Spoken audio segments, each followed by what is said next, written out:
PoliticsGirl has a new sponsor, Stamps.com. We hear a lot about the post office these days because it's quite clear that the most corrupt and self-serving capitalists in this country would like to take our national postal service and privatize it for their own benefit. We cannot allow that to happen, so we must support the post office being a successful public company every chance we get. However, that does not mean we want to spend our entire life in line at the post office. If you have a small business, time is money, and you can't afford to miss out on opportunities to grow because you're doodling around in a line of 17. Stamps.com lets you print official US postage right from your computer, and it saves you a ton of money in the process. Stamps.com gives you access to all the post office and UPS shipping services without having to go to the post office or UPS. And it gives you discounts you can't find anywhere else, like up to 40% off USPS rates and 76% off UPS. Yes, you heard that right, up to 76% off. All you need is a computer and a standard printer, no special supplies or equipment.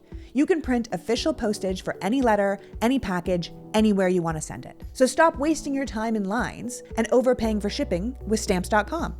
Sign up with promo code PoliticsGirl for a special offer that includes a 4-week trial, free postage, and a digital scale. No long-term commitments or contracts, just try it out. That's Stamps.com. Click the microphone at the top of the page and enter code PoliticsGirl. Oh, I can see her in a little tiny picture. I'm not that small. Oh yeah, there you are. Oh, look how sophisticated your office is. I love it. Look at all your wood. Yeah, I read those books all the time. Yeah. Oh yeah, constantly, right? All the ones that match. Those are the ones we like the best.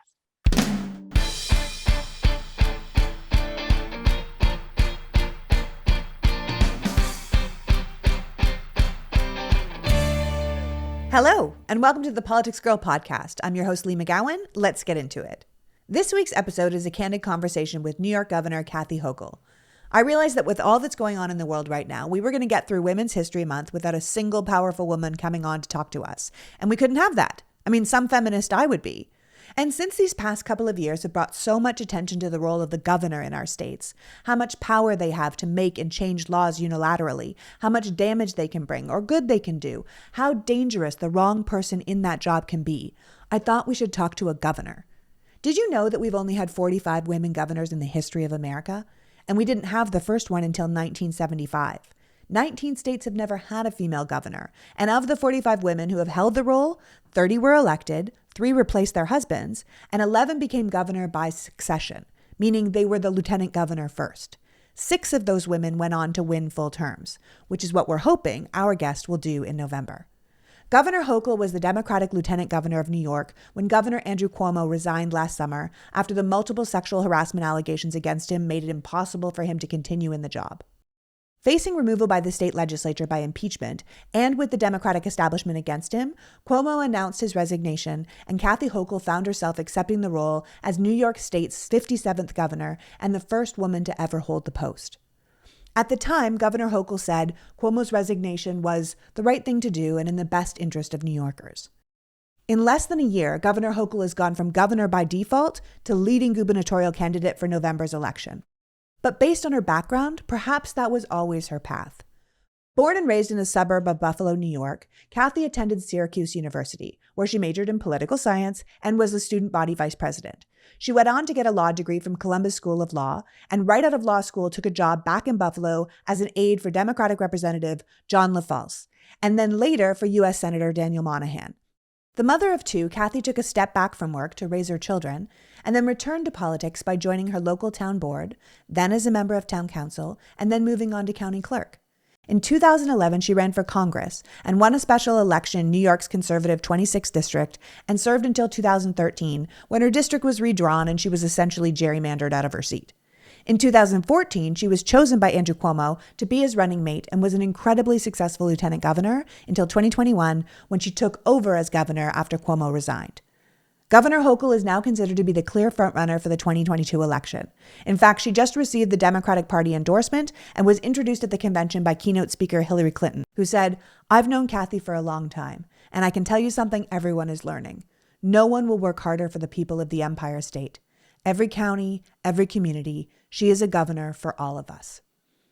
So without further ado, please welcome the governor of New York, lifetime public servant, and passionate fighter for women's rights, Kathy Hochul. Welcome, Kathy. Thank you. Thanks for having me on the show. Looking forward to our conversation. Oh, me too. First of all, let me just say that I went through your work in your time as lieutenant governor, and you seem to be very busy focusing on things that truly support the people of New York, particularly the working people, in things like job creation, and you're doing a lot of policies to help people make ends meet. You spearheaded a state family leave program, which we're all very interested in from the Build Back Better bill. You are doing expanded access to childcare. You're working to eliminate the gender wage gap. You championed the Enough is Enough law, which is around preventing sexual assault on college campuses. You were and still are working incredibly hard to build back a more inclusive economy post-COVID, in the post-COVID world. And you were co-chair of the opioid task force. You chaired the state women's suffrage commission. And I'm sure almost a little bit bizarrely, considering who your predecessor is, you were an incredibly strong advocate for combating sexual harassment and discrimination in the workplace. So here we are. And because women always end up talking about men, especially men who have potentially behaved badly, let's not spend much time on that, right? You became governor almost overnight. So what was that like for you? Well, it was extraordinary. It really was something when you're lieutenant governor, and I was lieutenant governor for almost 8 years. You really knew that there was a possibility, but you're never quite sure until it happens. And it happened. I learned when everybody else did watching television that it was going to be official. So that was a little bit of a surprise. But I really feel ready for it. And a lot of women don't give themselves credit for the lifetime of experiences they've amassed. And I realized in that moment that having been, worked on Capitol Hill for Senator Daniel Patrick Moynihan, worked as an attorney in a law firm, helped start women-owned businesses, ran for local office, then ran for county office, then ran for Congress and lieutenant governor. All that came to bear and really made me feel confident. Can I talk about this because this is one of the missing links in a lot of women in their own story, that they know they have this resume that's better than anybody else's. And in our state, I have a very strong resume for this position, but it's not just what it looks like on paper. It's the experiences I've developed as a woman in this world, and why I've championed issues that are deeply affecting women today, and lack of childcare and needing time with your family when a child's born, or taking care of your parent. I've lived all that experience. So I knew in that moment that I could handle this. And I needed to convince New Yorkers who did not know me well. When you're lieutenant, you're a little bit in the shadow for a long time, but I was out there working the state, knowing the people, the policy, the places. So I really felt comfortable. And so I've embraced it. I love it. It's been an extraordinary privilege to be the governor of the state of New York, first woman, but I don't focus on that so much as I do just saying, I've got a lot of people who are hurting after this pandemic. I need to get people back to work in a safe way, and I'm energized by it. Oh, that's great. And I think you're right to touch on the fact that a lot of women often think they're not prepared for the job. There's this, great thing where they say men will be like, I can do it, no problem. Like, bring me in. And women are like, I don't know, maybe I should add to these 17,000 things on my resume first. I know that the governor of Oregon is doing a lot of spearheading for more women governors in America. And she says that often women will approach it like, I would be better in federal government, or I would be better in state government, as working as a team. But you're basically doing a CEO's job. Like, when I think about it, like, if we back it up and you explain to people what the governor actually does, because I think most of us were kind of clued out on what the governor did until the pandemic happened, unless we knew who Arnold Schwarzenegger was when he became the governor of California. The governor is basically the CEO of a state. You're running the state as the unilateral leader of the state. And I think we started to see during the pandemic the power a governor has, right? That the different approaches you have to the job and how much power there really is really open people's eyes when we see terrible governors changing rules, sweeping in new laws. We are attacking women. We are making laws about women. And this is all coming from governors' offices. And I think people didn't realize until maybe 4 years ago, 3 years ago, how important the governor's role is. So how do you see yourself fitting into that mix? Well, what you said at the outset in this, as you just mentioned, a lot of women don't see themselves in these roles, except I also think a lot of men don't see women in these roles either. They're very That's true, right? There's literally, in the state of New York, 9 women governors, 44 since the beginning of our nation. So, and only 6 are Democrats right now. So there is a special bond that we have, but I'm setting out to break that mold. I really am, because I worked as a member of Congress. I am very collaborative. I know how to bring people together. I was elected as a Democrat in the most Republican district in my state, a progressive Democrat who supported labor rights and environmental justice and LGBTQ plus communities. And I still got elected because I was able to go into diners and talk to farmers in a rural area and connect with them. And women do that so well. They're just regular people out there talking. I am a mom too. I know what you're going through. And a lot of women and people don't think that they're capable. We can do those nice, you can be a nice judge or you can be a nice legislator. But, a place like New York, kind of rough and tumble politics and being governor, I feel like the mold has got to be like a bully and neck people around a little bit. And I'm here to break that mold because it's about how I govern very differently, how women approach the job differently, collaboration, but also with a toughness. We are very tested throughout life. And we've handled a lot before we even got to these positions. I don't care if you're a 30-year-old young woman, you've been through a lot already, whether it's issues in high school and dating and bullying and social media and all, you've been through a lot and you've overcome a lot. So I'm here to make a point. This is not about me getting elected. This is about demonstrating that a woman has what it takes to govern differently, but even more effectively. Because we know women are held to a higher standard. I say that to women's groups and they all say, yep, we always are. I can't just meet that standard. I have to surpass it and demonstrate that women can do this. We're better suited for it than men are because we bring together all the skills that are necessary to share success, elevate more people. I'm now the leader of the Democratic Party for New York State. Past governors never embraced that role. I'm here to show that women can also be the political leader of this very complicated, diverse state. And in a way that I can help other Democrats get elected, members of Congress, all the way down to our local town board members. So I'm hardwired to help other people. And in this platform and having this position, I'm in a position to do something about it. So I want to talk to any woman who doesn't think she has what it takes to run for an office like this. And I'll talk them out of their own insecurities because I'll say, listen, I did this, so can you. Well, that's the thing about having someone in a role we can look up to, right? Where we have our first female VP now, and now girls in the country can say, oh, look, I can be the vice president of the United States. And we're all just hoping that we finally break that final glass ceiling. But like you said, there's only 9 female governors in America. I think 19 states have never even had a female governor. 9 is the most there's ever been, by the way, at one time, right? There was once in 2004 and once now is 9 total. And that's not a lot. And I think it's so funny that you say that women have been through a lot before they even get to leadership often. And women are terrific leaders because they do bring people together. They're quite good at listening. And we're also quite good at multitasking. I always think about my mom in the kitchen growing up. And that was back when cords, phones were on cords and she'd have it all wrapped around her and she'd be cooking and she'd be doing something. She'd be closing the fridge with her foot. And I thought, yeah, that's the kind of way women can lead too, where you're like, I've got this committee going, this thing going. I can also talk to you here in my office. I can talk to PoliticsGirl and it's all good. We can do it all. And I think it's wonderful for women to see a strong woman saying, I can take this job and I'm not going to apologize for it, which I think is wonderful. Now, you've obviously, as a female leader, but also just as a politician, you've been a very strong advocate for women's rights and for the government not telling women what to do with their own bodies. You wrote what I thought was a pretty awesome letter to Ivanka Trump when she was first daughter that I read on Emily's List that was about Trump's anti-woman agenda and how she could step in and speak up for women in her position, which of course she did not. And it was a relatively scathing letter, which I very much loved. So tell me about your position on women's rights as the first female governor of New York, which you are, and also in New York, which is the state where women's suffrage in itself was born.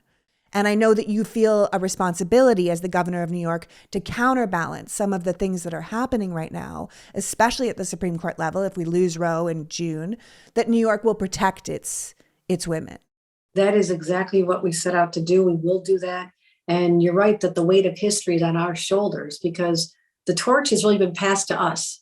A lot of women, the early suffragettes, 1848 was the first women's rights convention ever held in the history of this nation. It was held right here in New York in a very small area called Seneca Falls. And because of that, and they marched toward the right to vote. We are the first major state in 1917 to have the right to vote. But to march forward beyond that, the right for women of color to vote in the 1960s. And we had Shirley Chisholm run for president. She was our own member of Congress. I'm from Buffalo. She's buried in Buffalo right now, where she married a man from Buffalo. So, and then we had Hillary Clinton from our state, and so many other significant leaders that we use as role models, but also feel that weight of responsibility to the future generations, because no other state has that history that we have to treasure, but also say, what is the story that we're going to be able to leave 100 years from now, when people look back at our time, how we got through this pandemic, how we got to these challenges with a very hostile Supreme Court, how we're still cleaning up after Donald Trump and the Republicans, and how we get through the pandemic and get women back to the gains they had made before they were lost, when women had to stay home for almost 2 years because there's no one to watch the kids or their job. That's right. In a hotel didn't come back, or they didn't, it didn't work out for them. Women were the hardest hit. I wrote that 3 weeks after the pandemic hit, that women are already disproportionately impacted by the pandemic. 2 years ago, I wrote that, and it has come true with a vengeance. So we have a lot on our plate right now. I'm up to the task, but I also know that New York is the place that people look to for leadership on women's issues. And so we have to continue making a difference. I have called out the Supreme Court and other states that are enacting reprehensible laws. I cannot believe, as someone my age who saw my mother fight for these issues, Roe v. Wade, that they're all under attack. I've spoken at more Planned Parenthood events and women's rights events and talking about this very core value, the right to control our own lives and our own destiny, our own bodies. And never did anyone really think that it had come to a point where we're just months away from possibly getting a decision that's going to alter my daughter's life. And so, yeah, it's shocking. It's truly shocking. This is personal to me. So New York is going to be a safe harbor. We codified Roe v. Wade into state law. So, and I presided in the Senate over that enactment. It was a very proud day for many of us. We also are requiring insurance companies to cover abortion services and making sure that women have free access. And also, what I called out a couple months ago was the misinformation about abortion on social media, and called out the social media platforms to take it down. I mean, these are flat out lies. And so we know our responsibility on this issue. Did that work? Did people do that? Did they take it down? No. But you were like, I said it. God damn it. I was there. I tried. Yeah, you did. You got to try. They need to do the right thing. And so this is a right that we treasure in the state of New York. We're going to continue to fight for it. We're protected here, guaranteed we're protected here. But we also have to, as I said at a rally in Central Park with Kirsten Gillibrand a few months ago, we stand together as a safe harbor, just as the Statue of Liberty stands in our harbor. We're a safe harbor for women all over this nation when it comes to protecting the reproductive health and pay equity. We're coming upon Pay Equity Day, when women in the state of New York, even a progressive state like New York, white women only make 85 cents on the dollar for a white man. Communities of color, for Native American or Latina, it's down to 54 cents on the dollar, which is appalling. Yeah, it's pathetic. No, it's pathetic. We know we got a lot on our plate, but having a woman who's going to see things differently. I was underpaid my first job on Capitol Hill. I guarantee the men sitting next to me were making more, but I didn't know how to negotiate. I didn't ask for more money. I took a pay cut to go work on Capitol Hill from a law firm. And I thought, I'm so happy to be here. How naive was that? I should have made more money. So I want women to stand up for themselves, show what we've done before, show that they also have a responsibility for the younger sisters who follow them, because they're going to be judged someday about what they did to promote women's rights during their time. So I take this very seriously. Well, that seems like a good time to take a little break. We'll be right back after this with New York Governor Kathy Hochul. This podcast is sponsored by BetterHelp Online Therapy. Relationships take work, especially the most important relationship you have in your life, the one you have with yourself. And while most of us will drop anything to help someone we care about, how often do we make that effort to give ourselves the same treatment? I've been in therapy for years. It's one of the best things I ever did for myself. In fact, one of my closest friends just started therapy because she saw how much it helped me and how different I am than when I started. And this is someone who truly knows me and can really see how much I've grown and how much happier I am in my own skin. And she wanted that for herself. So she got herself a therapist, and now she's raving about it. Here's the thing. We put so much energy into our jobs, our family, our friends, our expectations for ourselves, other people's expectations for us, that we need to put more energy into how we're actually doing. And quite frankly, if you do that, all those other aspects of your life will be better anyway. BetterHelp is online therapy that offers video, phone, and live chat sessions with your therapist. So if you don't want to see anyone on camera, you don't have to. It's far more affordable than in-person therapy, and you'll be matched with a therapist in under 48 hours. Give it a try. See why over 2 million people have used BetterHelp online therapy. Right now, PoliticsGirl listeners get 10% off their first month at betterhelp.com/politicsgirl. That's BetterHelp.com/politicsgirl. You will never regret taking care of yourself. Today's pod is brought to you by Sunbasket. And if you're like me and totally sick of the rotation of food you make for yourself or your family, then this might be the moment to update mealtime with Sunbasket. Sunbasket delivers healthy meals using organic produce and sustainable seafoods and meats, so you don't end up stuck shopping and cooking and trying to keep everyone healthy and happy by yourself. Sunbasket's award-winning chefs are constantly thinking of new recipes and new tastes to keep it all interesting. Each week they have dozens of options to choose from. And it's not just dinner. It's quick breakfasts and snacks on the go and amazing lunches. I mean, stop suffering through those sad lunches. Sunbasket has exciting new grain burritos and noodle bowls for every day of the week. Try a Chiyote citrus pork or black rice bibimbap or Szechuan glass noodles. Just heat and eat. Enjoy mealtime again. Right now, Sunbasket is offering $90 off and a free gift when you order. Go to sunbasket.com/politicsgirl and enter promo code politicsgirl at checkout. That's sunbasket.com/politicsgirl and enter promo code politicsgirl. Thank you, Sunbasket. And we're back and talking to the first female governor of New York, Kathy Hochul, about women in politics. Let me ask you a question, because I think you would be a very interesting person to talk to, because obviously you said we're living with this Supreme Court that's gone quite far to the right, to the point where it's almost alarming how it feels almost like we're living in a sort of a new resurgence of religious liberty. It's a very religious far-right court. And I think the statistic is 68% of the court is Catholic. Now, you are also Catholic. You're a born and bred Irish Catholic, one of 5, upstate New York girl. And I wonder, you are this advocate for women's rights and the right to our bodily autonomy. And we're seeing lots of other governors overturning laws for religious purposes and bringing their religion into our laws. And I look at someone like Joe Biden, who is a practicing Catholic, who has always been a man of faith, but he doesn't bring that into his legislating. And I feel like you're doing the same thing. So could you talk a little bit about being a person of faith, but also a person who does not believe that that should dictate the laws of everybody? Right. There has to be a very clear separation, church and state. I mean, this is what John Kennedy, when he was elected as the first Catholic president. I was a young girl with a picture of John Kennedy on my grandparents' wall because they were Irish immigrants who came here with nothing. But John Kennedy was a hero to all the Irish back home. So I knew who he was as a little child. And, people were anxious about that dynamic. But you have true leaders who believe in the values of the Democratic Party, which I do. And I was raised as a social justice Catholic. My parents had us out there protesting the Vietnam War. I wore a black armband in school in 5th grade to protest the war.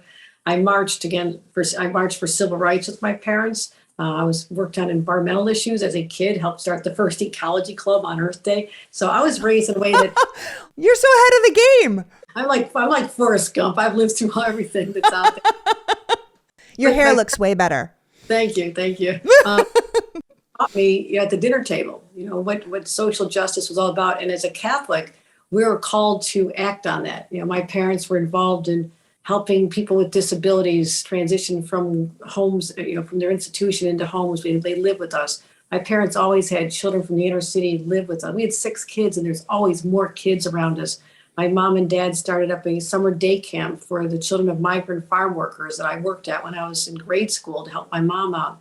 I can't tell you, my parents and I started a home for victims of domestic violence. So throughout our lives, we don't wear it on our sleeves. We just act with faith and know that it's our responsibility as citizens of this earth, but also I take the responsibility as a Catholic to help other people. It's that simple. And my mother's favorite saying was, go into the world and do well, but most importantly, go into the world and do good. That was on my refrigerator growing up. And when we lost my mom to ALS a few years ago, we put that on her headstone so her grandchildren and great grandkids could see that's how I was raised. And that's why I feel that this gift of this position I'm in right now allows me to, yes, act on my faith in ways that help people, but not in a way that's going to deny people rights, basic rights to their own autonomy. And that's why it is very clear to me how I can balance the two. And it's not a conflict, in my opinion. I said continue to support the church when they do, the missionary work, the outreach with immigrants. The refugees are incredible what they do with the Catholic Relief Program. In fact, they're in Poland right now helping refugees. I'm working with them. So I will support those causes. I know they're the right thing to do, but that doesn't have a conflict, in my opinion, about women's rights. It's not a problem for me at all. No, it seems like that's exactly the way we should be treating faith. Whether you're a Catholic or you're Jewish or you're Muslim, your faith is your faith. And if it makes you into a better person in the world and you're out there doing good, then wonderful. When your faith starts inflicting rules and laws on other people's autonomy, then that's when it becomes a problem. Exactly. Let's talk the Democrats a little bit.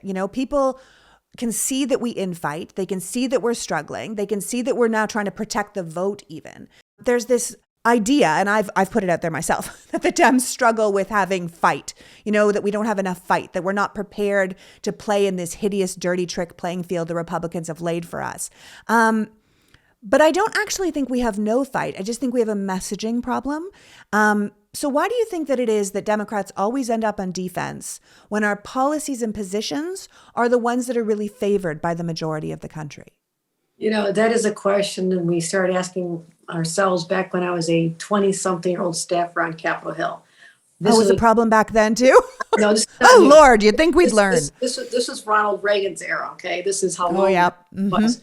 And Tip O'Neill was the speaker. I worked for Senator Moynihan. And we're always trying to figure out, how come Democrats are so bad at messaging? Republicans are destroying everything. All the energy initiatives that Jimmy Carter put in place, that if they'd stayed, incentives for wind and solar, electric vehicles back then, instead of being wiped out by Ronald Reagan, we'd have a completely different environment. I guarantee it. That's just one example. But you know what it is with Democrats?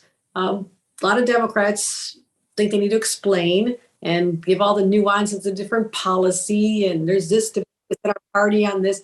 Come on, folks, just be straight with people. I'm an FDR type Democrat. We lift people up after cataclysmic events like the Depression, like a pandemic. We help them get jobs, give them a higher minimum wage, take care of childcare, take care of their health care, take care of education, and the rest works out. Okay, let's just broaden this middle of the base, which is still there. And I put myself over there, although I've had many progressive values. But I have a state that's as diverse as governing San Francisco and Texas at the same time, because I've got New York City, but I have my landmass is upstate where I'm from, which is pretty conservative. So they have different views of me depending on which neighborhood I'm in. They're not sure, but that's fine. That's fine. All I know is I am that fighter that you're talking about, because you come from a steel town like I do, and my dad and Grandpa worked at a steel plant, you get kind of scrappy. So that's why I approach politics. Hey, if I got to roll, take off the gloves and fight back, I embrace it. I grew up with a lot of brothers. I'm used to a good fight. So, oh boy, do I love a scrappy one. I got to tell you, it's the way to do it. It's the way to do it. I wonder sometimes if this whole idea of bipartisanship feels dated and naive in the modern world of politics. This us versus them, what we're looking at now feels more like democracy versus autocracy, the way that these laws are being made. Do you see a big difference than when you entered politics? Or do you think like, hey, even back in Ronald Reagan's days, we were watching this happen. We just weren't as vocal about it. And now more people are engaged and they see it happening. That's a great. Yeah. What do you think? I do think that was more of an era of statesmanship back in the 80s when I was a young staffer. I saw the giants of the Senate, Democrats and Republicans, working together. Now, they would criticize each other during the day, but at the end of the day, they went out to dinner, their spouses socialized, their kids went to, scouts together, or were in synagogue together, or, school together. So it was a very different world when there was this sense of more humanity where people treat each other better. And my first week on the job as a young staffer, I was told to go work with the Republicans, Bob Dole and Howard Baker and their staffs, and work out a bill to help the immigration crisis. And what we did, we came out with a compromise that gave amnesty to literally millions of people who were living here already, that they didn't have to return, that they became citizens. And then there were penalties at the border and interdiction and all this, but it was a great compromise. The same thing with the major anti-drug bill I worked on when crack cocaine was huge. We were Democrats working until dawn for weeks on end, but eating pizza with Republican staffers, trying to solve a problem.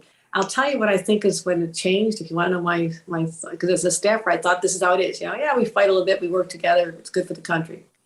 When Newt Gingrich was elected, one thing he said was he told the new members of Congress, the Republicans, not to move their families to Washington, to stay in your districts, come in and spend as little time there as possible. So you fly in on Tuesday morning, you go to like a Republican or Democratic meeting, a caucus, then you sit on your side of the aisle in a hearing committee or on the floor of the Congress, and then you're off doing events or fundraising with only people of your own party at night. You get up the next day, do it again, then you go home. So you can go an entire week never seeing someone from the other side of the party. So I came out of a Republican area and I said, you know what? I know these people. I mean, I'm worried about the farmers. I'm worried about small towns. I'm worried about their future and how rural problem with healthcare and inaccessibility to good education. So I knew these issues, and I would go over to the Republican side of the aisle and just talk to people and try to win them over. And I'll give you one example. I went on a trip to Afghanistan with a number of individuals. I was on the Armed Services Committee, and we wanted to spend a few days with our troops, and I had a chance to meet a lot of women in uniform, which is quite extraordinary. But they set it up so I was one of 2 Democrats and 3 Republicans. They were in the majority, and a couple were actually Tea Party women. But after flying all night long, and they broke out a couple of bottles of bourbon, as these women from the South would do. We started talking about our families. Gotta love them. And the challenges we had as women in politics and what we had overcome. I have to tell you, by the time we got back, there was a relationship that was established, and all of us would have trouble being personally critical, criticize the past. What's missing is that chance to have a connection. Now, I will fight to the bitter end in defense of my policies, and I do believe that Trump and that whole phenomenon was something we could not have foreseen. So I don't know that that's repairable with people who feel that strongly, but I do believe that there's some moderate Republicans who feel the party walked from them. And I think the Democratic Party is a place where we're all fighting for basic values to lift people up. And I want to broaden the Democratic tent to the left and to the right, and broaden the middle, because that's the only way we're going to win elections. And we can't be defeatist. We can't say it's already over, there's a wave coming, and it's just a bad year, mid-year. It's like, I'm not giving up. We're just starting this fight. And I'll fight back with every fiber of my body to protect the Democratic majority in the Congress and in the Senate, because as a governor, they're the ones with Joe Biden sending billions of dollars for our infrastructure and climate resiliency and pandemic relief.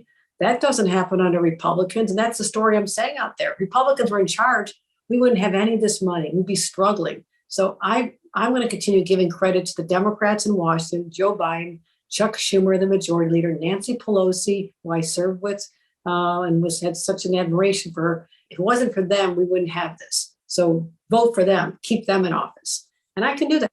No, you totally can do that. And I think you're speaking to the way people wish politics was. We wish that we could, you said you're on a plane with these people. You cannot not make a relationship. You work with people that you're truly working with, as opposed to working against them, where your job is just to say no to everything they're saying. If you're there with a common goal, which in our case should be a better, stronger America, healthier, happier people, advancing the country as opposed to stopping a party, which I believe has become one party's problem, we would have a far better country. And we should be reaching out, both sides.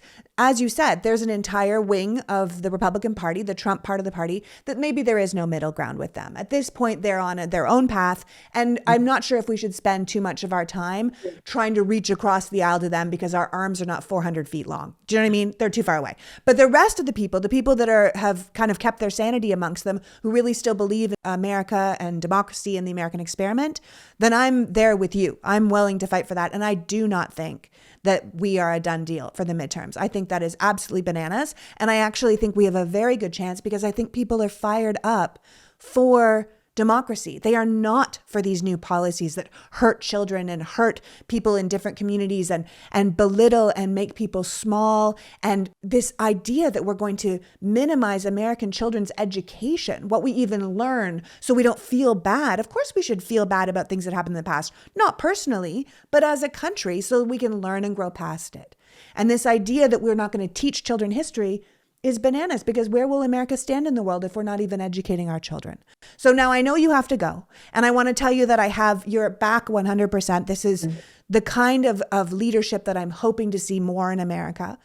So now I need you to know that New York is my favorite city in the world. I lived there for 4 years. I lived there during 9/11. And I know you're an upstate girl. Do you get to the city? Because if you do, I'd love to know what you think, because it's still my favorite city. Doesn't matter how many places I've lived. New York is still my favorite because of its diversity, the people, the careers.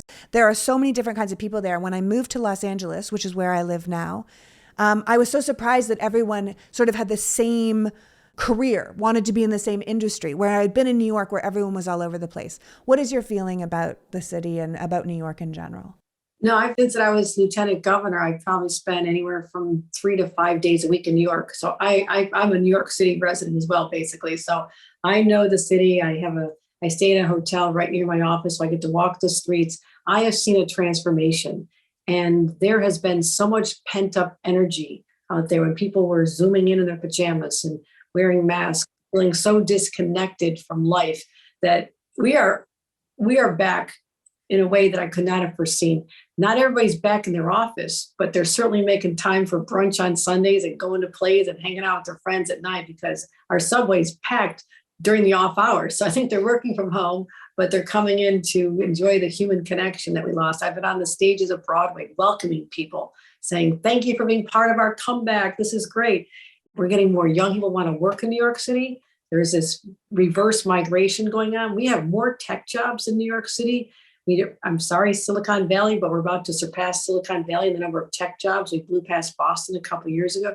So the large giants and the small entrepreneurs are all coming together to keep the creative collisions that spawn out of innovation, and just the culturals are back. So, as I mentioned, it's great. You'd be really happy to come back. We're working on the crime issue, but that's every city. So we're working on that very intensely. And when I say working on, I'm working with the mayor of New York. And if you know the history, there's never been a relationship between a governor of New York and the mayor of New York, because it's always, kind of competitive. And, I don't need to tell you any more about that, but it's women just govern differently. I would like to hear more about that. I like a combative story. Yeah, the guy's always battled and it's about credit. But I developed a relationship with the mayor because he represents my largest city, and I've worked on relationships with everybody. So again, that's another example how women govern differently. And you're mentioning the other issues and the collaboration, and whether we can repair places like Congress. I think you send more women there, you're going to see a different outcome. Because yes, there are outliers and some people that on the other side that have really lost it. But by and large, you will get that spirit of, yes, we've been through a lot together. We know the struggles. And I think more women in leadership positions is going to change the tenor of the debate in this country. And we'll fight for those issues. We'll fight tooth and nail for the values that we espouse, and fight for our children and a better, a cleaner environment. So when they grow older, our grandkids have an earth that they can inherit and actually breathe and live. Yeah. So breathing would be nice. Breathing, very nice. So that's the mark I'm going to leave on New York government, to show that there's a different way to govern. It'll have more results. It'll lift more people up, and people will be prouder. And to know that, we're going to just fight like hell for everybody out there until we feel that everyone has been recovered from the pandemic, has a shot truly at the best opportunity, and really the American dream, what I call the New York dream now. Well, I truly wish you good luck in both your primary and your general election. And it was such a pleasure to speak with you. And I wish you nothing but good luck as you try and help everyone pursue the American/New York dream. All right. Thank you very much. Enjoyed the conversation. Thank you. Bye-bye. So that was New York Governor Kathy Hochul, tireless advocate for women's rights and women in leadership.